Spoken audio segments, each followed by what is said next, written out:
दोस्तों, आज हम ये हारित स्मृति का रिव्यू करेंगे। दोस्तों, वीडियो शुरू करने से पहले मैं आप सभी से यह निवेदन करता हूँ कि आप मेरे इस चैनल को सब्सक्राइब करें, जिससे कि आपको हमारे नए नए वीडियो मिलते रहें। और दोस्तों, आप समाज को जागरूक कर सकें और ख़ुद भी जागरूक हो सकें। दोस्तों, हमारा मकसद है समाज को जागरूक करना और लोगों को जागरूक करना, जिससे समाज में जागरूकता आए। दोस्तों, वीडियो शुरू करने से पहले हम अपना यह डिस्क्लेमर देख लेते हैं।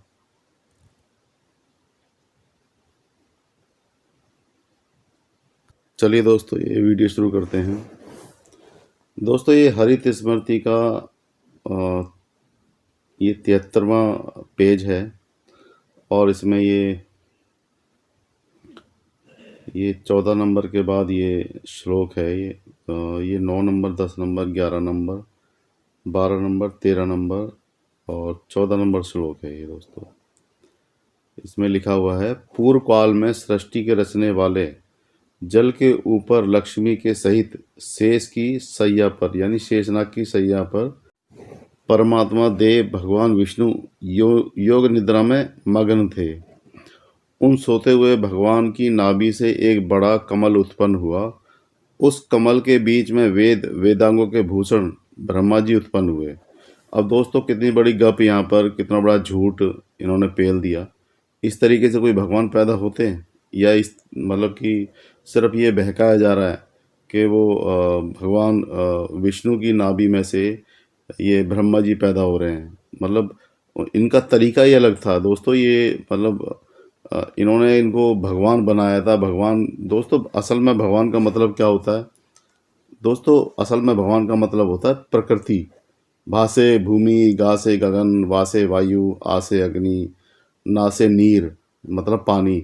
यानी कि इन 5 तत्वों से बनकर सृष्टि की रचना होती है। तो हम किसी को भी भगवान की संज्ञा दे सकते हैं, किसी को भी भगवान की उपाधि दे सकते हैं।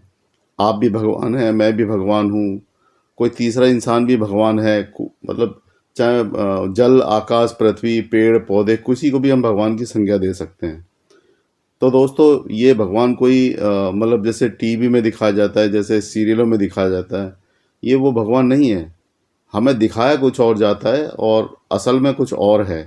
दोस्तों, हमें बेवकूफ़ बना बना कर दान दक्षिणा लिया जाता है। हमें बेवकूफ़ बना बना कर, हमें पाप पुण्य प्रायश्चित के चक्कर में फंसा कर हमारे धन को लूटा जाता है। दोस्तों, सच्चाई कुछ और है, हमें दिखाई कुछ और जाती है। दोस्तों, जब ये चीज़ें हमें टीवी पर दिखाई दे सकती हैं, तो असलियत में क्यों नहीं दिखाई दे सकती? सोचने वाली बात है दोस्तों। जब हमें मतलब टीवी पर ये इतनी एडिटिंग कर करके दिखाते हैं, इतने अब जब आप इन लोगों की ऐसे सीरियलों की शूटिंग को देखेंगे ना दोस्तों, तब आप समझ पाएंगे कि ये क्या क्या करते हैं, क्या क्या नाटक करते हैं, किस किस तरीके से ये लोग लोगों को बेवकूफ़ बनाते हैं। क्योंकि दोस्तों, इन मतलब टीवी की एड से इनको पैसा मिलता है। ये एक धंधा है दोस्तों। करोड़ों लोग देखते हैं, तो टीवी चलता है, उस पर ऐड आती है, ऐड के द्वारा इन लोगों को पैसे की कमाई होती है। इस इनके गोरख धंधे को समझो आप। और दोस्तों, इनकी इन बातों पे मतलब विश्वास कैसे किया जाए? कोई तर्क संगत बात नहीं है। आज के समय में सभी लोग योनि से उत्पन्न होते हैं, औरत की योनि से उत्पन्न होते हैं। और ये लोग, कोई कहीं से पैदा होता है, कोई कहीं से प्रकट हो जाता है, कोई कहीं मैल से पैदा हो जाता है, कोई नाभि से पैदा हो जाता है, कोई कमल से, कोई आंसुओं से पैदा हो जाता है। दोस्तों, ये असल में इनको जवाब ना देना पड़े, भटकाव की स्थिति पैदा करते हैं कि दोस्तों सिर्फ अंधभक्त होकर इनको मानते रहो, इनकी बातों पे विश्वास करते रहो। और दोस्तों, तर्क संगत दार्शनिक इंसान कभी भी मतलब ऐसी बातों को नहीं मानेगा, वो अपनी बुद्धि का इस्तेमाल करेगा। जो लोग दोस्तों पशु हैं, भक्त हैं, अंधभक्त हैं, अनपढ़ गंवार हैं, वही लोग इनकी बातों में आते हैं दोस्तों। और दोस्तों, पढ़े लिखे होने का मतलब ये नहीं है कि वो मतलब कि अनपढ़ नहीं है। दोस्तों, एक पढ़ा लिखा वो होता है जो अपनी तर्क शक्ति का उपयोग करता है, और एक पढ़ा लिखा वो होता है जो रट्टू तोता होता है। तो इन दोनों में भी फ़र्क है दोस्तों। और कोई अगर ये मत समझना कि कोई साफ़ सुथरे कपड़े पहनकर बहुत अच्छा दिख रहा है तो वो समझदार ही होगा, ऐसा नहीं है दोस्तों। हो सकता है कि उसके बाप दादों ने खूब मतलब बेईमानी करके जमीन जायदाद बना ली है, आज उनकी स्थिति बहुत अच्छी है, बहुत अच्छे कपड़े पहनते हैं, अच्छा खाते हैं, अच्छा पीते हैं, अच्छे दिखते हैं। तो दोस्तों ये मत सोचना कि वो मतलब उनकी तर्क शक्ति बहुत अच्छी है या वो उनकी बुद्धि बहुत अच्छी है। बहुत बहुत बेवकूफ़ लोग भी आपको मिल जाएंगे। तो दोस्तों कोई कोई होता है जिसमें तर्क शक्ति होती है, दार्शनिक होता है जो मतलब कि बुद्धि से काम लेता है, नहीं तो अ, हमारे देश में पशु टाइप के लोग ज़्यादा हैं। क्योंकि दोस्तों पढ़ने का अधिकार नहीं था पहले के समय में, और ये लोग जो मन में आया वो बक देते थे, जो मन में आया वो पेल देते थे, और झूठ फरेब जो इनके मन में आता था। क्योंकि लिखने वाले दोस्तों ब्राह्मण ही होते थे। आप जितने भी ये वेद पुराण ग्रंथ आप जो देखते हैं, ये सब ब्राह्मणों के द्वारा लिखे गए हैं, और ब्राह्मणों ने ही अपनी गाथा अपनी मतलब अपने आप को देवता इसमें बना रखा है, अपनी गाथा गाई है। तो दोस्तों आप समझ के देखिए कि मतलब अंधा बांटे सेवड़ी और अपनों अपनों को दे, यानी कि अंधा अगर मतलब कुछ बांटेगा तो अपनों अपनों को ही देगा। यही काम इन ब्राह्मणों ने किया है। इन्होंने मतलब कि बड़ाई अपने मुंह से की है, अपने मियाँ मिट्टू खुद बने हैं। तो दोस्तों ये सब झूठ है कि भगवान की नाभि से एक बड़ा कमल उत्पन्न हुआ और उस कमल के बीच में मतलब ब्रह्मा जी उत्पन्न हुए। तो ऐसा दोस्तों नामुमकिन है, और इस बात पर बिल्कुल भी भरोसा या विश्वास नहीं किया जा सकता। चलिए दोस्तों आगे बढ़ते हैं। देवादिदेव भगवान विष्णु जी ने उनसे बारंबार जगत की सृष्टि रचने के लिए कहा। दोस्तों वो खुद भी तो सृष्टि रच सकते थे, क्या वो असमर्थ थे जो वो बार बार ब्रह्मा जी की मतलब कि लोलो चोपों में लगे हुए हैं कि आप सृष्टि की रचना करें? और सृष्टि की रचना करने के लिए सिर्फ ब्रह्मा को ही पैदा किया, और भी लोगों को पैदा कर सकते थे। वो अगर वो जगत के पालनहार हैं, वो मतलब उनमें इतनी शक्ति है कि वो औरों को पैदा कर सकते हैं तो वो कर सकते थे। पर यहाँ पर क्या है, ब्राह्मणों ने जिस तरीके से मतलब कि इनको करेक्टर बनाकर पेश किया है, ब्रह्मा विष्णु महेश को करेक्टर बनाकर पेश किया है, और अपनी मतलब कि दुकान चलाने के लिए इनका इस्तेमाल किया है दोस्तों। चलिए दोस्तों आगे बढ़ते हैं। तब ब्रह्मा जी ने भी देवता असुर मनुष्य इनके सहित संपूर्ण जगत को रचकर, अब दोस्तों यहाँ पर ब्रह्मा ने देवता भी रच दिए, असुर भी रच दिए, मनुष्य भी रच दिए। अब इसमें देवता कौन हुए? तो दोस्तों देवता और दानव, मतलब पहले के देवता और दानव आज के दोस्तों आज के सवर्ण और SC ST OBC लोग हैं। इस बात को समझने की ज़रूरत है। कोई मतलब असुर लोग अलग से नहीं आए। इन्होंने जो यहाँ के मूल निवासी लोग हैं उन्हीं को असुर बनाया है। दोस्तों इन लोगों ने अपने नाटकों में, अपने सीरियलों में जिस जिस तरह के इन्होंने ड्रामे दिखाए हैं, जिस तरीके के करेक्टर दिखाए हैं, तो दोस्तों आप समझ के देखिए, क्या वो लोग बिल्कुल ही ख़त्म हो गए? क्या उनकी एक भी पीढ़ी जिंदा नहीं थी? आप सोच के देखिए, इतनी बड़ी सुग्रीव की और बाली की सेना थी, इतना मतलब कि इतनी बड़ी सेना थी, इतने इतने बड़े बड़े व्याख्यान इन्होंने किए हैं कि और वो ऐसा एक भी बंदर नहीं है जो बोलता भी था इंसान की तरह, और उसके मतलब कि बंदर भी था और उसकी पूंछ भी थी। क्या एक भी बंदर पैदा नहीं होगा? दोस्तों ये सोचने की बात है, ये इसमें कोई तर्क संगत कहीं नहीं लगता। ऐसा लगता है कि कल्पना की थी और वो वहीं के वहीं सब मतलब नष्ट हो गए। और एक जामवंत जो मतलब एक भालू था, वो भी दोस्तों बोलता था उस समय में। अब उसको ये लोग सतयुग बोल देते हैं कि सतयुग में सब बोला करते थे। ऐसा हो सकता है कि दोस्तों मतलब कि मतलब उनकी पीढ़ी, जब सतयुग में इंसान था तो इंसान आज भी बोल रहा है, तो क्या जानवर नहीं बोला करते थे? लेकिन दोस्तों इनका मतलब है कि हमारी बात मान लो, हम चाहे कुछ भी गप पेलें, चाहे हम कुछ भी झूठ लिखें, पर आप मान लो हमने जो लिख दिया वो पत्थर की लकीर है। चाहे हम झूठ लिखें चाहे सच लिखें, पर आप मान लो, आप बेवकूफ़ बन जाओ और हमें दान दक्षिणा दे दो। देखो दोस्तों पहले भी दान हुआ करते थे और आज भी दान हो रहे हैं। पहले भी मंदिर हुआ करते थे, आज भी मंदिर हैं। तो दोस्तों सिर्फ आप ये समझ के चलिए पहले के समय में और आज के समय में कितना अंतर है कि पहले के समय में शूद्र पढ़ा लिखा नहीं होता था, शूद्र को वेद सुनने का अधिकार नहीं होता था, और आज के समय में शूद्र पढ़ लिख रहा है, अछूत पढ़ लिख रहा है। तो ये सिर्फ अंतर है, बाकी और कोई अंतर नहीं आया। बल्कि आज का युग पहले के युग से कहीं ज़्यादा अच्छा है। आज के युग में संविधान का युग है और आज के समय में लोग पढ़ लिख रहे हैं, समानता का अधिकार है, सबको सभी को पढ़ने का अधिकार है, जन्म से अधिकार बन गया है। मतलब कि आर्टिकल 15 हम सबको मतलब कि बराबरी का अधिकार देता है। तो दोस्तों ये युग इन लोगों के लिए कलयुग है और इस युग को ये लोग बुरा बताते हैं। तो दोस्तों कैसी कैसी इन्होंने गपोड़ कथाएं अपने मतलब कथाओं के अंदर आप पढ़ेंगे तो पता लगेगा, कोई भी तर्क संगत आपको कथा सुनने को नहीं मिलेगी। चलिए दोस्तों आगे बढ़ते हैं। तब ब्रह्मा जी ने भी देवता असुर मनुष्य इनके सहित संपूर्ण जगत को रचकर, अब दोस्तों ब्रह्मा ने संपूर्ण जगत को बिना किसी मतलब मदद के रच दिया। मतलब किसी की मदद नहीं ली, किसी को भी मतलब कुछ भी मटेरियल की ज़रूरत नहीं पड़ी, ना किसी संसाधन की ज़रूरत पड़ी, ना किसी मतलब किसी भी चीज़ की ज़रूरत नहीं पड़ी। बस मतलब अपनी शक्ति से रच दिया। जिस तरीके से दोस्तों हमें टीवी पर दिखाया जाता है कि हाथ ऐसे किया और उसमें शक्ति निकली और वो प्रकट हो गया।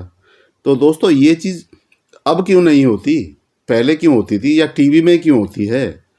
मतलब हमें प्रत्यक्ष क्यों नहीं दिखाई देती? दोस्तों जब ये लोग प्रत्यक्ष दिखाएंगे, कहते हैं प्रत्यक्ष को प्रमाण की जरूरत नहीं होती, जब ये लोग प्रत्यक्ष दिखाएंगे तो फिर सभी मानेंगे ना। फिर हम जैसे लोग भी मानेंगे जो इनकी हमेशा मतलब कि निंदा करने में लगे रहते हैं। तो दोस्तों अगर सच होगा तो ये निंदा करने वाले भी मतलब चुप हो जाएंगे, निंदा करने वालों को निंदा मतलब कर ही नहीं पाएंगे। तो दोस्तों ऐसा क्या है कि मतलब ये लोग सिर्फ टीवी पर ही पैदा होते हैं, टीवी पर ही शक्ति दिखाई देती है, बाकी शक्ति सब इनकी ख़त्म हो जाती है। और दोस्तों कहीं पर भी तो बात तर्क संगत हो, कहीं पर भी तो हो। विज्ञान में आप जाएंगे तो आपको तर्क संगत मिलेगी, लेकिन इनकी बातों में, इनके वेद पुराणों में सब गपोड़ कथाएं का कल्पनाएं मिलेंगी। दोस्तों इनकी बातों पे भरोसा कहीं पे भी किया नहीं जा सकता। दोस्तों इन्होंने समाज को भटकाया है, समाज को जातिवाद में धकेला है, अंधविश्वास में धकेला है, छुआछूत में धकेला है। दोस्तों ये चीज़ें आपको आगे देखने को मिलेंगी। चलिए दोस्तों आगे बढ़ते हैं। यज्ञ की सिद्धि के लिए पाप रहित ब्राह्मणों को मुख से उत्पन्न किया। अब दोस्तों यहाँ पर यज्ञ की सिद्धि के लिए, यानी कि दोस्तों ऐसे यज्ञ की जरूरत ही क्या है? मतलब कि मतलब ब्राह्मणों को ही इसने दिखा दिया है कि यज्ञ की सिद्धि के लिए पाप रहित, यानी पापों से रहित है, उसको वो कोई पाप नहीं करता। दोस्तों वो पाप का मतलब तो हर तरीके से मतलब वो इतने मैं आपको ब्राह्मण पापी दिखा दूं, इतने इन्होंने पाप किए हैं। कभी किसी के साथ संभोग किया, किसी के साथ मतलब व्यभिचार किया। मतलब ये मतलब इंद्र भी ब्राह्मण था, इसने पता नहीं कितने लोगों के साथ व्यभिचार किया। कितने ऋषि मुनि हुए, इन्होंने मतलब अप्सराओं के साथ व्यभिचार किया। और ये इसको पाप रहित ब्राह्मण बता रहे हैं कि ब्राह्मणों को मुख से उत्पन्न किया। चलो अगर ब्राह्मणों को मुख से उत्पन्न कर दिया तो दोस्तों एक रास्ता मुख से बना दिया, यानी कि मुंह से ही पैदा कर दिया ब्रह्मा ने अपने। तब तो दोस्तों आज तक भी मुंह से ही पैदा होना चाहिए। फिर तो हम भी माने कि चलो ठीक है, ये एक जाति है जो देवता कही जाती है और देवता का स्थान है इनका, ये हर समय मुंह से ही उत्पन्न होते हैं। लेकिन दोस्तों एक ही बार मतलब ब्रह्मा ने अपने मुंह से उत्पन्न करके शुरुआत तो कर दी, पर ख़त्म मतलब नहीं किया उसने। मतलब ब्रह्मा ने अगर मुंह से उत्पन्न किया था तो फिर तो एक तरह का इसी तरीके से ये सब पैदा होने चाहिए थे। मतलब फिर मतलब ब्राह्मण मुंह से ही पैदा होना चाहिए था। यानी कि एक बार अगर ब्रह्मा ने मुंह से पैदा किया तो फिर स्थान क्यों बदल दिया, फिर योनि से क्यों पैदा होने स्टार्ट हो गए? दोस्तों इसकी इन बातों में कुछ भी तर्क संगत नहीं है, बेवकूफ़ बनाने की बातें हैं, बस आप मान लो। दोस्तों इनसे आप सवाल करोगे तो ये लोग आपको नास्तिक बोलेंगे, आपको मतलब पता नहीं क्या क्या उल्टा सीधा बोलेंगे, क्योंकि आप इनकी बातें नहीं मानेंगे। और बात नहीं मानेंगे तो दोस्तों इन पे दान दक्षिणा नहीं देंगे। इनका मेन मकसद अपने आप को देवता बनाना है, आपसे दान लेना है, आपको लूटना है। तो दोस्तों इन बातों को समझिए आप। चलिए आगे बढ़ते हैं। तो दोस्तों यहाँ पर ब्राह्मणों को मुख से उत्पन्न कर दिया, इसके पीछे क्षत्रियों को भुजाओं से और वैश्यों को जंघाओं से। अब दोस्तों क्षत्रियों को भी अगर वैश्यों मतलब भुजाओं से पैदा किया, तो फिर क्षत्रिय आज भी भुजाओं से ही पैदा होने चाहिए थे। यानी कि एक योनि मतलब भुजाओं की तरफ से ही होनी चाहिए थी। यानी जितनी भी क्षत्रियों की औरतें हैं, उनकी योनि जो है मतलब भुजाओं में होनी चाहिए थी। फिर मतलब क्यों मतलब वो योनि एक ही जैसी दिखती है। और फिर वैश्यों को इन्होंने जंघाओं से उत्पन्न कर दिया, तो वैश्यों की जो स्त्री है उनकी योनि जंघाओं में होनी चाहिए थी। वो क्यों मतलब एक अछूत की तरह पैदा हो रहा है, क्यों एक शूद्र की तरह पैदा हो रहा है, क्यों सभी का स्थान एक ही जगह से पैदा हो रहा है। और शूद्रों को चरणों से रचकर भगवान पथ योनि ने उनसे जो वचन कहे, यानी कि अब यहाँ पे इन्होंने शूद्रों को चरणों से पैदा कर दिया दोस्तों। अब शूद्रों की योनि भी चरणों में होनी चाहिए थी। ये तर्क संगत बात है दोस्तों। जिस तरीके से ये इसमें लिखा हुआ है जो हम पढ़ रहे हैं, इसके अनुसार मतलब अगर कोई पैदा हो रहा है, ब्रह्मा ने अपने पैरों से पैदा किया है तो शूद्रों को, तो शूद्रों की स्त्रियों की योनि पैरों पे होनी चाहिए थी। फिर मतलब ब्रह्मा ने ऐसा क्या कर दिया कि सबकी योनि को एक ही जगह कर दिया, सबका पैदा होने का स्थान एक ही जैसा कर दिया। दोस्तों सोचने वाली बात है ये। सिर्फ ये कुछ नहीं, ये इन्होंने एक तरह की पत्थर की लकीर बनाने के लिए ऐसा किया कि जिससे कि इनके बीच में हमेशा ही वर्ण व्यवस्था बनी रहे, हमेशा ही जातिवाद बना रहे। ब्राह्मण हम, क्योंकि दोस्तों ये लिखने वाला ब्राह्मण है, ये वेद रचने वाला ब्राह्मण है, ये जो भी वेद पुराण जो भी जितनी भी स्मृतियाँ हैं सब लिखने वाला ब्राह्मण है। दोस्तों ब्राह्मण अपने आप को ये चाहता है कि मैं सबसे ऊंचे स्थान पे रहूं। वो ऊंचे स्थान पर रहने के लिए वो सभी को नीचा बना कर रखना चाहता है। तो उसने ये मन गढ़ंत और मतलब काल्पनिक कहानियाँ लिखकर ये सब समाज में पेल दी। और दोस्तों समाज आज इनके मतलब किए हुए मतलब इनके फैलाए हुए जातिवाद से आज भी मतलब दुखी है दोस्तों। इन्होंने जो कोड़ फैलाया था, जो गंद फैलाया था, जो मैल फैलाया था, वो आज समाज झेल रहा है दोस्तों। जो इन्होंने कांटे बोए थे, आज वो जातिवाद के रूप में हमारे सामने वृक्ष बनकर खड़ा है दोस्तों। आप समझ के देख लिए, ये एक स्वार्थी कौम है जिन्होंने अपने आप को मतलब श्रेष्ठ बताकर सबको नीचे बताया दोस्तों। तो ये बात समझने की है, इसमें कितना षड्यंत्र रचा है इन लोगों ने, कितनी कोरी कल्पना की है, कितना गप पेला है, कितने झूठ बोले हैं दोस्तों। और इन्होंने अपने ग्रंथों में ऐसी ऐसी बातें लिखी हैं जो मतलब बेतार्किक हैं, जिसका कोई प्रमाण नहीं है दोस्तों।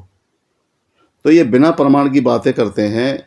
आप इनके कितने भी ग्रंथ उठा के देख लीजिए, आप इनके कितनी भी स्मृतियाँ उठा के देख लीजिए, आपको जातिवाद, भेदभाव, पाखंड, अंधविश्वास ही मिलेगा दोस्तों।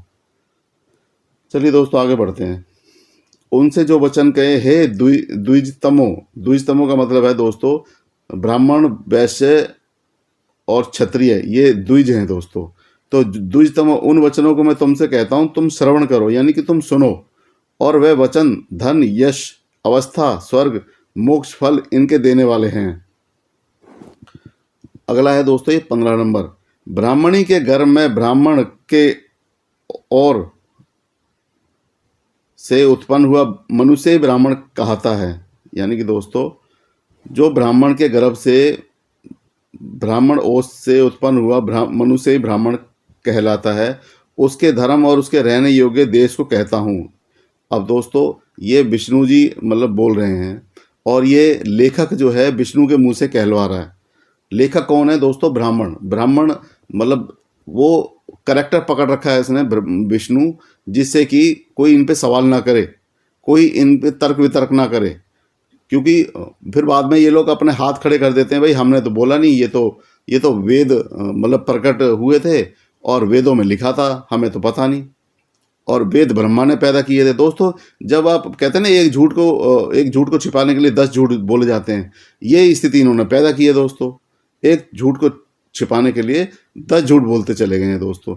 इनके सारे वेद, पुराण, स्मृतियाँ मतलब उपनिषद सब दोस्तों झूठ के बल पर ही खड़े हैं।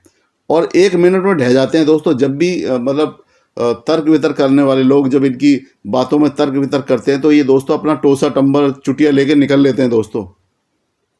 ये लोग टिक नहीं पाते हैं। ये जब जब भी कोई इनसे कोई ऐसा इंसान टकरता है जो बुद्धिजीवी इंसान है, तो दोस्तों वहाँ से ये भाग जाते हैं। फिर ये दिखाई नहीं देते, उनके सवालों का जवाब नहीं देते, फिर ये अपना टोसा टंबर चुटिया लेकर निकल लेते हैं दोस्तों। चलिए दोस्तों आगे बढ़ते हैं। दोस्तों ये अगला पेज है 78 नंबर, और इसमें इन्होंने शूद्रों के बारे में लिखा है। और शूद्रों के बारे में क्या लिखा है, शूद्र का दोस्तों ये 11 नंबर, 12 नंबर, 13 नंबर, 14 नंबर और 15 नंबर है श्लोक। शूद्र का यही धर्म है कि यह यत्न पूर्वक ब्राह्मण, क्षत्रिय, वैश्य इनकी सेवा करे, और विशेष करके ब्राह्मणों की तो दास के समान सेवा करे। अब दोस्तों देखो, इन्होंने ना इतने धूर्त लोग हैं ये लोग। शूद्र का ये धर्म बता दिया कि यत्न पूर्वक ब्राह्मण, क्षत्रिय, वैश्य इनकी सेवा करे, और विशेष बता दिया यानी कि विशेषता है ब्राह्मणों की तो दास के समान सेवा करे। दास के समान मतलब बिल्कुल ही उनका चेला बन जाए, उनका नौकर बन जाए, उनके चरणों में पड़ा रहे, दास के समान सेवा करे, बिल्कुल ही गुलाम बनकर। तो स्पेशली इन्होंने इसमें निर्देश दिया है। और दोस्तों ये बताया जाता है कि ये कि वेदों में लिखा हुआ है, और वेद ब्रह्मा ने कि प्रकट किए थे, ऊपर से ही आए थे। तो दोस्तों समझ सकते हैं ये किसकी करामात थी, ये किसने ये हरकतें की थी। दोस्तों ये कोई और नहीं, ये ब्राह्मण ही था जिसने ये लिखा था। वो ये चाहता था कि ब्राह्मण ही सर्वोपरि हो, और ब्राह्मण ही पूजित हो, और ब्राह्मण की सेवा हो, ब्राह्मण को ही दान मिले, ब्राह्मण बैठे बैठे खाए, मोटे खा खा के मोटे हो जाएं, इनको कोई काम ना करना पड़े, किसी तरह का श्रम ना करना पड़े, किसी तरह की खेती ना करनी पड़े। और पूरा वर्ग जो है, चाहे वो क्षत्रिय वर्ग है, चाहे वैश्य वर्ग है, चाहे वो शूद्र वर्ग है, वो कमा कमा के इनके चरणों में अर्पित करता रहे, इनकी सेवा भी करता रहे, इनके मान भी करता रहे, इनको देवता बना के पूजता भी रहे। चलिए दोस्तों आगे बढ़ते हैं। बिना मांगे दे। देखो दोस्तों, यानी कि शूद्र इनकी सेवा भी करे और दास की तरह समान सेवा भी करे, और बिना मांगे दे, यानी कि ब्राह्मण को मांगना ना पड़े और बिना मांगे दे।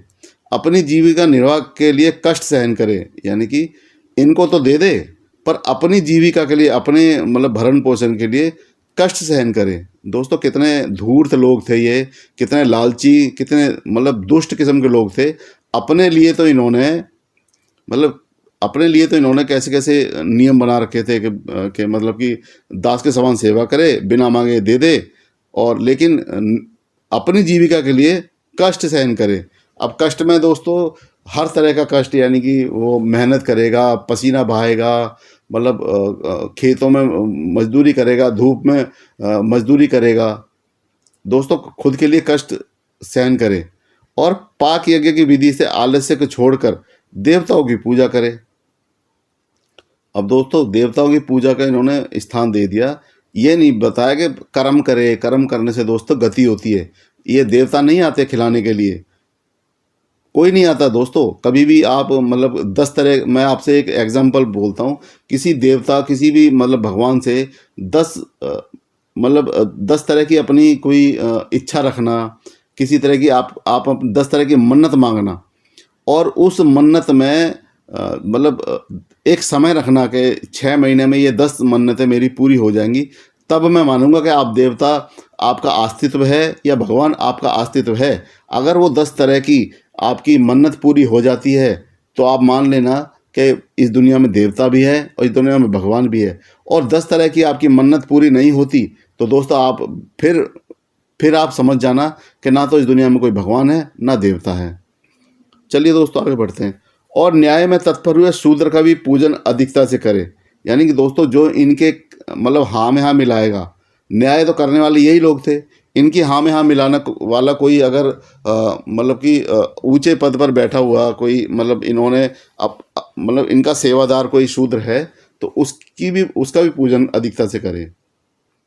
मन, वचन और शरीर की क्रिया से सर्वदा जीर्ण वस्त्रों का धारण करे, और ब्राह्मण के उच्छिष्ट यानी ब्राह्मण का झूठा भोजन करे। यानी ब्राह्मण ने छोड़ दिया है, खा के छोड़ देते हैं ना ब्राह्मण, जो भी बचा कुचा है वो दोस्तों उच्छिष्ट भोजन वो शूद्रों के लिए बताया गया है कि वो उसका भोजन मतलब उसका भोजन करे। अपनी स्त्रियों में रमण करे। चलो दोस्तों ये तो कोई बात नहीं कि अपनी स्त्रियों में ही मतलब कि रमण करना चाहिए, और पराई स्त्री को त्याग दे, ये भी ठीक है। मन वचन कर्म और देह से शूद्र इसी प्रकार करता रहे। मन वचन कर्म देह से शूद्र मतलब इनकी सेवा करता रहे, इनको दान देता रहे, और मतलब कष्ट सह के अपनी जीविका चलाता रहे। तो इसी तरीके से शूद्र करता रहे। इन सब कर्मों के करने से संपूर्ण पाप नष्ट हो जाते हैं। अब दोस्तों ये फिर इन्होंने मतलब कि ये काल्पनिक कथा मतलब यहाँ पे घुसेड़ दी कि संपूर्ण इन सब के कर्मों के करने से संपूर्ण पाप नष्ट हो जाते हैं। अब ये दोस्तों पाप और पुण्य हमें दिखाएं तो सही कि हमने क्या पाप कर दिए, क्या पुण्य हमारे हो गए, हमारे कितने पुण्य इकट्ठे हो गए। दोस्तों हम गुल्लक में भी पैसा डालते हैं तो पता लगता है, उसका वजन से भी पता लग जाता है, या फिर मतलब उसके भरने से पता लग जाता है उसमें पैसा इकट्ठा हो गया। तो दोस्तों इनके पाप और पुण्य कहाँ इकट्ठे होते थे, सोचने और समझने वाली बात है। सिर्फ दोस्तों ना तो कोई पाप होता, ना कोई पुण्य होता, ना इसका कोई लेखा जोखा रखता। इन्होंने पता नहीं क्या क्या बना रखा है, चित्र से किताब रखता है, इतनी बड़ी किताब है, सबका मतलब लेखा जोखा रखता है। दोस्तों इसके हिसाब से तो उसके पास तो पता नहीं कितने, गूगल से भी बड़ी मतलब कि पूरा सर्वर होना चाहिए, गूगल से भी बड़ा मतलब हार्ड डिस्क होनी चाहिए, इतनी बड़ी बड़ी हार्ड डिस्कें होनी चाहिए। जैसे यूट्यूब इतनी वीडियो को मतलब कि अपलोड करके रखता है, तो मतलब लाखों टन मतलब लाखों जीबी मतलब डेटा होता है उनके पास। तो फिर चित्र से इनके पास तो पता नहीं कितने अरबों डेटा होना चाहिए। फिर तो सिस्टम ही अलग होना चाहिए, ना तो उसका कोई सर्वर दिखाई देता, ना कुछ दिखाई देता। लेकिन दोस्तों कल्पनाओं का कुछ कहा नहीं जा सकता। कल्पना तो आप कितनी भी कर लीजिए, आप कल्पना को कोई मतलब कोई लिमिट है? आप कल्पनाओं में किसी देवता की कैसी भी मूर्ति बना दो, उसके चाहे 10 हाथ पैर बना दो, चाहे 50 हाथ पैर बना दो, चाहे लाख हाथ पैर बना दो, बातें करने में क्या जा रहा है? मतलब कुछ भी कल्पना कर सकते हो, कल्पनाओं का कोई वो नहीं है दोस्तों। कल्पना तो मतलब कल्पना ही है। तो दोस्तों इन्होंने इसमें लिखा है ये सब कर्मों के करने से संपूर्ण पाप नष्ट हो जाते हैं। तो दोस्तों पाप और पुण्य का कोई मतलब देखने वाला नहीं है। बस दोस्तों ये पाप और पुण्य यानी कि ये सॉफ्टवेयर बेच के हार्डवेयर लेते थे। मतलब इसको इस सिंपल भाषा में बात करें तो सिर्फ ये बातों से ही खाते थे, और मतलब लेने में ये सोने के आभूषण, सोने की मूर्ति दान में लेते थे। पता नहीं गाय बैल क्या क्या दोस्तों, हाथी घोड़े क्या क्या इन्होंने ये दान में इन्होंने मतलब शाताताप स्मृति में आपने देखा होगा, इन्होंने ठगने की कितनी ठग विद्या इन्होंने बना रखी थी। तो दोस्तों इन्होंने बोला है कि इन सब के कर्मों के करने से पाप नष्ट हो जाते हैं, और पुण्य के प्रभाव से शूद्र इंद्र के स्थान को प्राप्त हो जाता है। यानी कि दोस्तों शूद्र को इतना प्रलोभन दे दिया कि ये सब करेगा, तू सेवा करेगा, दान देगा, और मतलब कि कष्ट सहेगा, तो तू मतलब कि शूद्र के इंद्र के स्थान को प्राप्त हो जाता है। अब दोस्तों या तो ये सर्टिफिकेट दें कि भाई इतना हमने कर लिया और हमारे पुण्य इतने हो गए, हमें पुण्य का भी दिखाया गया, हमारे पुण्य का लेवल इतना हो गया, अब हम मतलब इंद्र के स्थान को प्राप्त करने लायक हो गए। तो दोस्तों इसका प्रमाण दें। जो ये लिख रहा है, ये गपोड़ी जो लिख रहा है, ये गप जो पेल रहा है, ये मैं इसको क्या बोलूँ दोस्तों। मैं अपने मुंह से गालियाँ नहीं देना चाहता, और यहाँ पर गालियाँ अलाउ नहीं है, लेकिन मेरा मन कर रहा है कि मैं इसको इतनी गंदी गंदी गालियाँ दूँ, इस लिखने वाले को, इस लेखक को, इस चोटीधारी, इस मुंह से पैदा हुए ब्राह्मण को, जिसने ये मतलब ये सब लिखा है। दोस्तों ये सब इतनी गप पेला है कि मतलब सोच के देखिए दोस्तों, इसी इनके लिखने से ही तो मतलब समाज के अंदर सब कुछ फैला है। मतलब पहले के टाइम में सोशल मीडिया नहीं था, लेकिन दोस्तों आज के समय में यही सोशल मीडिया हुआ करता था। ये लोग जा जा के मतलब समाज में ये लोग स्मृतियाँ, वेद पुराण जो इन्होंने गप पेल रखी थी, ये सब पढ़ाते थे, और समाज सारा मतलब अनपढ़ था। शूद्र समाज दोस्तों, जो बहुजन समाज है, शूद्र समाज है, जो ओबीसी समाज है, वो 85% लोग पढ़े लिखे नहीं थे दोस्तों, उनको पढ़ने का अधिकार नहीं था। अगर वो मतलब कि पढ़ लेते थे तो पढ़ तो पाते ही नहीं थे, खैर सुन अगर वेद सुन लेते थे तो उनके कान में शीशा पिघला के डाल देते थे, उनके कान में गरम तेल करके डाल देते थे, जस्ता डाल देते, लाख डाल देते थे दोस्तों। उनको उतनी यातनाएं देते कि दोबारा वो कभी मतलब कि सुनने की सोचे भी ना। और दोस्तों कोई कोई शूद्र अगर धर्म का उपदेश कर दे तो उसकी जीभ काट देते थे। अगर कोई मतलब कि किसी ब्राह्मण के साथ में बैठ जाए तो उसका पिछवाड़ा काट देते थे। और दोस्तों अछूतों के साथ तो इससे भी ज़्यादा मतलब कि बुरा व्यवहार करते थे कि अछूत तो मतलब अछूतों को घुसने नहीं देते थे, गांव से बाहर रखते थे उनको। तो दोस्तों उनकी स्थिति तो और भी ज़्यादा दयनीय थी।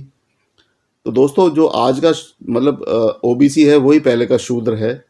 वो जो चौथा वर्ण है वही शूद्र वर्ण, उसी में सारे ओबीसी आते हैं, वर्ण संकर जातियाँ आती हैं।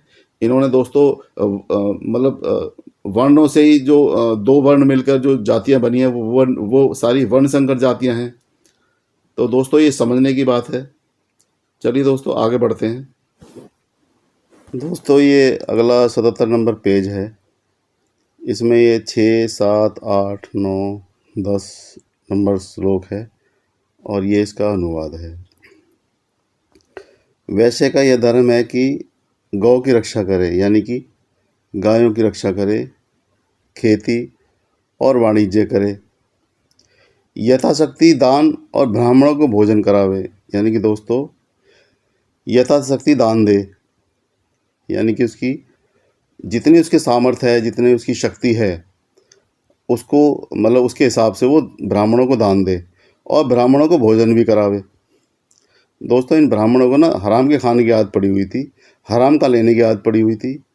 तो इनको ये मतलब इन्होंने ऐसे ऐसे नियम बना रखे थे कि इनको बैठे बिठाए ही सब कुछ मिल जाए। तो इन्होंने दोस्तों क्षत्रिय समाज को भी दबा के लूटा है, वैश्य समाज को भी दबा के लूटा है, और दोस्तों अनपढ़ गंवार शूद्र समाज को भी दबा कर लूटा है। दोस्तों इन्होंने ऐसे ऐसे मतलब कि प्रपंच, इतने ऐसे ऐसे वेद लिख रखे थे और इसका ज्ञान सब इन्हीं को था। तो दोस्तों आप सोच के देखिए समाज को इन लोगों ने कितना लूटा है, किस किस तरीके से लूटा है। और दोस्तों समाज को लूट लूट के इन्होंने अपना मतलब घर भर लिया है, अपनी पीढ़ियों को सुधार लिया है। चलिए दोस्तों, वैसे दंभ और मोह रहित वाक्य के द्वारा दूसरे की ईर्ष्या ना करे। मतलब वैसे जो है दंभ और मोह रहित वाक्य के द्वारा दूसरे की ईर्ष्या ना करे, यानी दूसरे से जले ना। अपनी स्त्री में रत रहे और पराई स्त्री को त्याग दे। धन से ब्राह्मणों को और यज्ञ के समय ऋतविजु को जिमा, यानी कि उनको खिलाना है, तृप्त कर मृत्यु काल तक धर्म में अपनी प्रभुताई ना चलाकर समय बितावे। अब दोस्तों इन्होंने यहाँ पर क्या मतलब कि ये क्या लिख दिया है, मृत्यु काल तक, यानी कि जब तक वो मरेगा जब तक धर्म में अपनी प्रभुताई नहीं चलानी है, यानी कि मतलब किसी तरह का तर्क वितर्क नहीं करना है, किसी तरह का सवाल नहीं करना है। तो अपनी प्रभुताई ना चलाकर समय बितावे, यानी कि ब्राह्मणों को दान दे, ब्राह्मणों को भोजन करावे, उनको जिमावे, उनको तृप्त करे, उनकी आत्मा को तृप्त करे और मृत्यु काल तक, यानी ये वैश्य समाज के लिए बोला गया है। तो दोस्तों ये वैश्य समाज को इन लोगों ने कितना लूटा है इसका आप अंदाज़ा लगा सकते हैं। और आज भी सबसे ज़्यादा लूटता है तो वैश्य समाज लूटता है या फिर क्षत्रिय समाज लूटता है। और अब तो जो ओबीसी समाज के लोग हैं, जो शूद्र समाज के लोग हैं, वो भी दोस्तों इनके बहकावे में आके खूब अपना पैसा, धन, दौलत सब लुटाते हैं और अपने आप को समझते हैं कि हमने तो बहुत ही पुण्य कर लिया, बहुत ही हम तो स्वर्ग में चले जाएंगे। और दोस्तों स्वर्ग नर्क किसी ने देखा नहीं है, तो ये है ना सबसे बड़ी बेवकूफ़ी। चलिए दोस्तों, और प्रतिदिन आलस्य को छोड़कर यज्ञ, अध्ययन और दान करे। दोस्तों यानी कि वो अपने कर्म ना करे, अपनी दुकान ना चलाए, अपना खेती ना करे, वो अध्ययन करे और दान करे। और पितरों के कार्य, यानी अब पितरों को भी जोड़ दिया दोस्तों, पितरों को भी किसी ने देखा नहीं है। ये लोग बोलते हैं कि हम खाएंगे तो आपके पितरों को लगेगा। तो दोस्तों अगर ये लोग खाते हैं और पितरों को लगता है, फिर तो आज के समय में तो इनको बात भी करा देनी चाहिए पितरों से, फ़ोन के द्वारा बात भी करा देनी चाहिए, या फिर पितरों से ये पूछ लेना चाहिए कि हमारी धन दौलत का बंटवारा कैसे हो, या आप जो धन छिपा के चले गए हैं, मतलब वो कहाँ पे छिपा के चले गए हैं, फिर तो इनको ये भी बता देना चाहिए। तो दोस्तों ये तर्कसंगत बात है नहीं, जिस तरीके से ये लोग मतलब लोगों को बेवकूफ़ बनाते हैं। श्राद्ध आदि और भगवान नरसिंह जी के पूजन में तत्पर रहे, यानी हमेशा वो श्राद्ध आदि में लगा रहे, भगवान नरसिंह के पूजन में लगा रहे। यह वैश्य का धर्म है, यानी कि यह वैश्य समाज का धर्म है, बनिया समाज का धर्म है। धर्मानुष्ठान में रत हुआ जो वैश्य इसके अनुसार धर्माचरण करता है वह स्वर्ग में जाता है, इसमें संदेह नहीं है। अब दोस्तों इन्होंने यहाँ पे इसकी गारंटी भी दे दी है कि जो भी वैश्य इसके अनुसार धर्माचरण करता है वह स्वर्ग में जाता है। अब दोस्तों इससे इसका प्रमाण मांगा जाए। जो भी लिखने वाला ये धूर्त ब्राह्मण था, या फिर जो भी इसकी मतलब वो करता है, इसका सहयोग करता है, इसको सही मानता है, तो उस ब्राह्मण से, मतलब जो भी दान ले रहा है उस ब्राह्मण से मतलब इसका प्रमाण मांगा जाए कि मैं स्वर्ग में ही जाऊंगा, और स्वर्ग का मुझे जैसे आप टीवी में दिखाते हो ना, वो स्वर्ग का नज़ारा दिखा दो मुझे, असली स्वर्ग का नज़ारा। हमें जो टीवी पर दिखाया जाता है दोस्तों, वो सब एडिटिंग होता है, वो सिर्फ मतलब आप उसकी जिस दिन आप उसकी वो देख लेंगे, शूटिंग देख लेंगे, उसी दिन आपका विश्वास उठ जाएगा दोस्तों। सिर्फ आपको ये ऐसी शक्तियाँ, ऐसे ये सिर्फ एडिटिंग है जो पहले हुआ करती थी। आज के समय में तो ये एडिटिंग बच्चा बच्चा कर रहा है सॉफ्टवेयरों से, आप देख ही रहे हैं। तो दोस्तों मतलब वैसे समाज को कितना लूटा है इन्होंने, और इसमें ये मतलब स्वर्ग नरक की बातें करके कि भाई आप दान दोगे तो आप स्वर्ग में जाओगे, अगर आपने दान नहीं दिया तो आप नरक में जाओगे। दोस्तों ये मतलब कि ये सिर्फ काल्पनिक स्वर्ग है, काल्पनिक नरक है। आप सोच के देखिए, जिंदा जा नहीं सकता और मरा हुआ बता नहीं सकता, तो बताए कौन? तो सोच के देखिए ना दोस्तों, ये सिर्फ कल्पना के आधार पर है। आप इसकी सच्चाई को जानिए, अपने पैसे को बचाइए, आप प्रमाण मांगिए। जब भी आपको ये कहते हैं कि आप स्वर्ग चले जाएंगे, आप नरक में चले जाएंगे, ना ही तो कोई दोस्तों स्वर्ग होता, ना ही कोई नरक होता। जो भी कुछ है वो यहीं पर है दोस्तों। मरने के बाद किसने क्या देखा है, ये सिर्फ कल्पनाएं हैं दोस्तों। प्रमाण कहते हैं, प्रत्यक्ष को प्रमाण की जरूरत नहीं होती। अगर आपको ऐसा लगे कि इस बात में कुछ भी सच्चाई है तो आप करो, कोई दिक्कत नहीं। लेकिन दोस्तों जहाँ पर आपको सच्चाई नहीं दिखती तो इनकी बातों पे भरोसा मत करो दोस्तों, क्योंकि ये अपनी दुकान और दूसरों को लूटने के लिए सब बातें करते हैं। इनकी बातों पे भरोसा करने का मतलब है अपने पैरों पे कुल्हाड़ी मारना। और दोस्तों इन्होंने इसमें इन्होंने ये पूरी गारंटी भी दे दी कि वह स्वर्ग में जाता है, इसमें कोई संदेह भी नहीं है। यानी कि दोस्तों इन्होंने मतलब कि पूरी गारंटी दे दी है कि इसमें किसी तरह का संदेह नहीं है कि जो वैसे अपने धर्म के अनुसार धर्म आचरण करता है वह स्वर्ग में जाता है, इसमें संदेह नहीं है। तो इसमें दोस्तों इन्होंने पूरी गारंटी दे दी। तो दोस्तों इनसे लिख के लिया जाए, इनसे प्रमाण लिया जाए, जैसे सर्टिफिकेट होता है वो लिया जाए। चलो जी, हम मतलब कि हम आपके अनुसार चल रहे हैं, हम धर्म का आचरण कर रहे हैं, हम सब कुछ करेंगे, लेकिन हमें स्वर्ग और नरक का आप हमें प्रमाण दे दीजिए, हमें पास दे दीजिए। दोस्तों पास तो इन्हीं के पास होता था, और तो कोई जाति का बंदा पास दे नहीं सकता था। इनके पास तो मतलब कि एंट्री पास हुआ करता था, स्वर्ग का भी एंट्री पास और नरक का भी एंट्री पास। क्योंकि दोस्तों इंद्र जो सबसे बड़ा व्यभिचारी, सबसे बड़ा धूर्त, मतलब इंद्र जो दूसरे की महिलाओं को मतलब कि मतलब रेप करता था, एक रेपिस्ट वहाँ का मतलब कि वो राजा है। और अप्सराएं वहाँ पे, होता क्या था सब दोस्तों, क्या होता था वहाँ पर?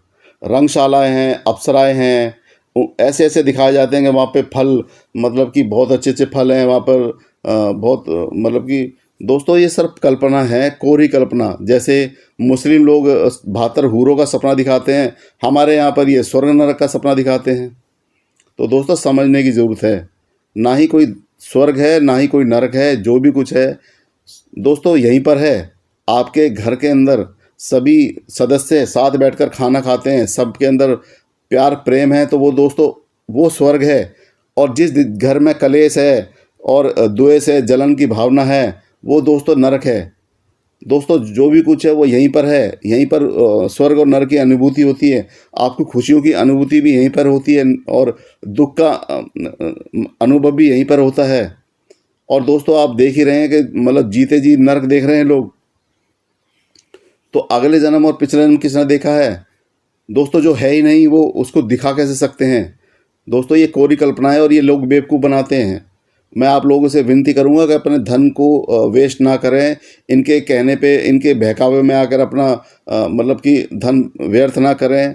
और दोस्तों ये दान जितना भी आप चढ़ाते हैं ये सिर्फ पंडितों के काम आता है। पंडित ही ये ब्राह्मण ही लेते हैं और ये खा खा के मोटे तगड़े पंडे पड़े रहते हैं। दोस्तों ये कोई काम नहीं करते, ये सिर्फ आपको बेवकूफ़ बनाने का काम करते हैं। इनका काम है झूठ फैलाना, फरे फैलाना, कल्पनाओं की दुनिया में आपको लेके जाना और काल्पनिक स्वर्ग और नरक की बातें करना, जन्म जन्मों की बातें करना। दोस्तों ये 7-7 जन्मों का ठेका लेके बात करते हैं, 7-7 जन्म का ठेका मतलब ले लेते हैं। लेकिन दोस्तों ये एक जन्म भी आपको दिखा नहीं सकते कि आप पिछले जन्म में क्या थे या अगले जन्म में क्या होने वाले हैं। दोस्तों कभी भी कोई भी कर्म कांड करें तो इनसे लिखित में लें, चाहे वो शादी करें, ब्याह करें, कुछ भी करें। दोस्तों अगर आप शादी करवा रहे हैं और आप मतलब किसी भी तरह का कर्म कांड करवा रहे हैं या फिर बच्चों की शादी का मतलब इनसे गुण मिलवा रहे हैं या कोई कुंडली बनवा रहे हैं या इनके भविष्य की बात कर रहे हैं, तो दोस्तों इनसे लिखित में लें कि अगर बच्चों की शादियां टूटी तब हम आपके ऊपर केस कर देंगे। या दोस्तों ये जो भविष्य बताते हैं वो लिखित में लें। अगर ऐसा नहीं हुआ तो फिर हम आपसे दुगना मतलब जो दान दे रहे हैं उससे दुगना हम आपसे वापस करेंगे, वापस लेंगे।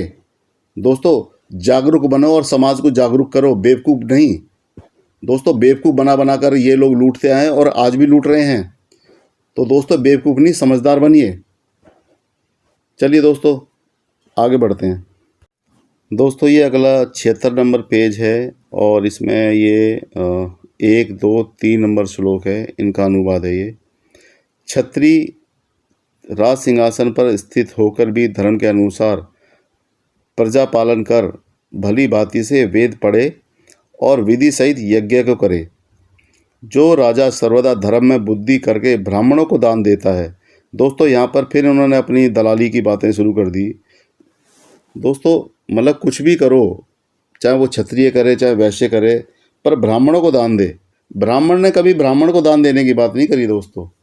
ब्राह्मणों ने सदा ना तो भगवान से लेने की बात करी, ना किसी मतलब कि किसी देवता से लेने की बात करी। जब भी बात करी वो लोगों से लेने की बात करी, क्षत्रिय समाज से लेने की बात करी, वैश्य समाज से लेने की बात करी, शूद्र समाज से लेने की बात करी। लेकिन दोस्तों भगवानों से और देवताओं से लेने की बात नहीं करी। जो सबको देता है वो इनको नहीं देगा दोस्तों। ये तो मतलब खुद ही इतने बड़े भक्त अपने आप को दिखाते हैं। तो दोस्तों समझने वाली बात है, ये दान और दक्षिणा की बातें, चढ़ावे की बातें इसमें क्यों लिख रहे हैं? भगवान तो ऐसा नहीं लिखेगा दोस्तों। वेद पुराणों के अंदर भगवान, अगर वेद पुराणों को भगवान ने मतलब प्रकट किया है तो वो तो ऐसा नहीं लिखेगा कि वो क्षत्रिय मतलब कि दान देता है, जो वैश्य दान देता है।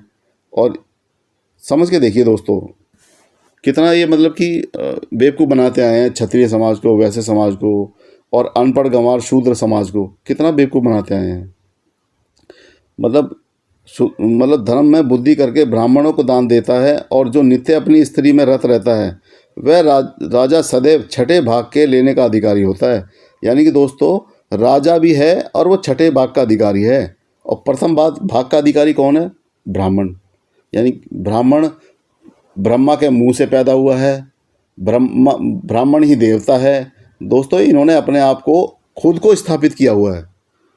मतलब लिखने वाला ब्राह्मण, पढ़ने वाला ब्राह्मण, मतलब सुनाने वाला ब्राह्मण, इनकी गाथा सुनाने वाला ब्राह्मण।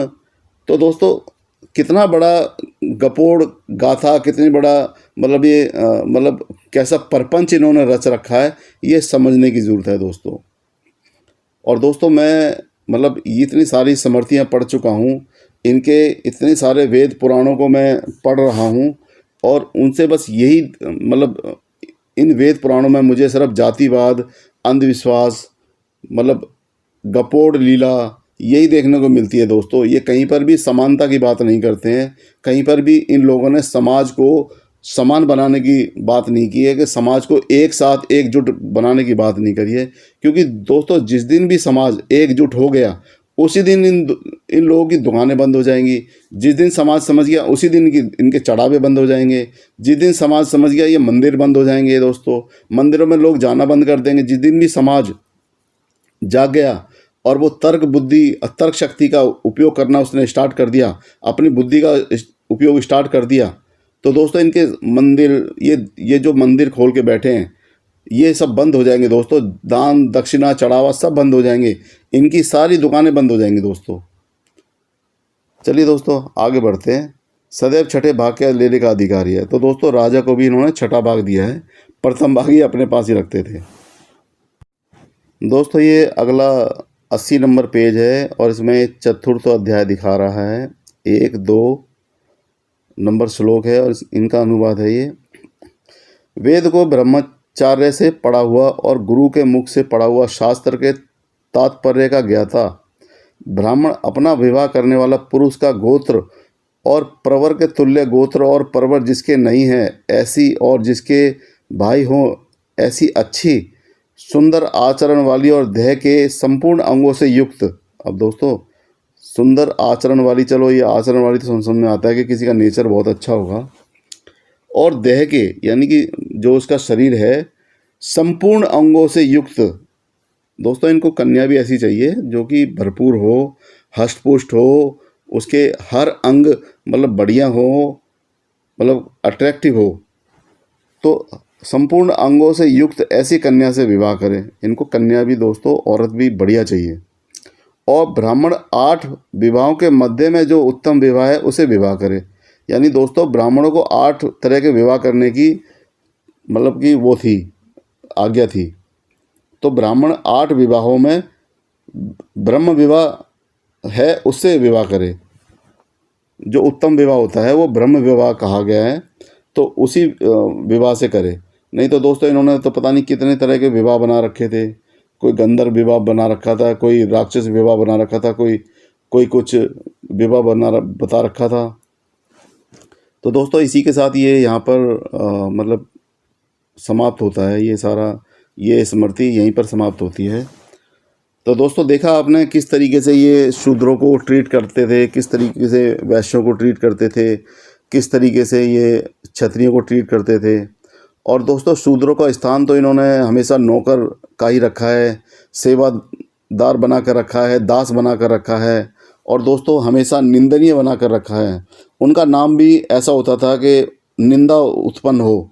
इनके मनुस्मृति के अंदर लिखा हुआ है कि जो शूद्र वर्ग है उसका नाम निंदित होना चाहिए, निंदा से युक्त होना चाहिए। तो दोस्तों इन्होंने अपने जितने भी स्मृतियाँ हैं, जितने भी वेद पुराण उपनिषद हैं, उनके अंदर दोस्तों सिर्फ जातिवाद, अंधविश्वास, भेदभाव, बस यही चीज़ें डाली हैं दोस्तों, और यही चीज़ें हमें देखने को मिलती हैं। मैं आपसे ये विनती करूँगा कि आप इनके वेद पुराण उपनिषद पढ़ें और दोस्तों इनके बारे में जानें। और आप दोस्तों पढ़ेंगे जानेंगे तभी आप मतलब कि इनसे सवाल कर पाएंगे और इनके आडंबरों को समझ पाएंगे, इनके फैले हुए जाल को समझ पाएंगे। दोस्तों बिना पढ़े आप नहीं समझ पाएंगे। और दोस्तों जो लोग कथा कराते हैं, जो भी लोग कथा यज्ञ हवन वगैरह कराते हैं, दोस्तों मैं उन लोगों से ये विनती करूँगा कि अनुवाद जो है हिंदी में करवाया करें और उसको पूरा पढ़ें, कुछ भी छोड़ने की ज़रूरत नहीं है। क्योंकि दोस्तों इनकी सच्चाई जब भी सामने आती है, जब भी समझ में आएगी कि जब आप पूरा ही मतलब वेद पुराण ये पढ़वाएंगे। ये नहीं कि सिर्फ श्लोक, क्योंकि दोस्तों ये संस्कृत में पाठ करते रहते हैं और लोग ही समझ में नहीं आता। और दोस्तों जब जब जब समझ में नहीं आएगा तो दोस्तों आप क्या समझेंगे और क्या समझा पाएंगे। तो वो तो दोस्तों व्यर्थ है ना। अगर कोई इंसान किसी अलग भाषा में कोई यज्ञ कर रहा है, कोई हवन कर रहा है, कुछ कर रहा है, या कोई भी कर्म कांड कर रहा है, तो वो तो दोस्तों आपके लिए तो मतलब व्यर्थ है। जब आपकी समझ में नहीं आएगा तो वो व्यर्थ है।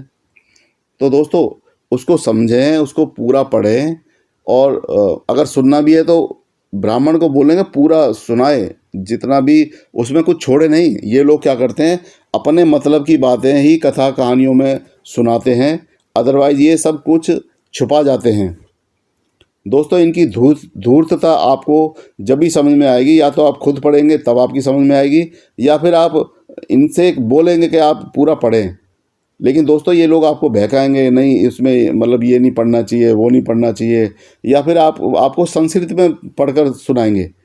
क्योंकि दोस्तों संस्कृत आपको आती नहीं है, आपकी समझ में आती नहीं है, तो इस संस्कृत में ये कुछ भी पेल देंगे, वो आपकी समझ में नहीं आएगा।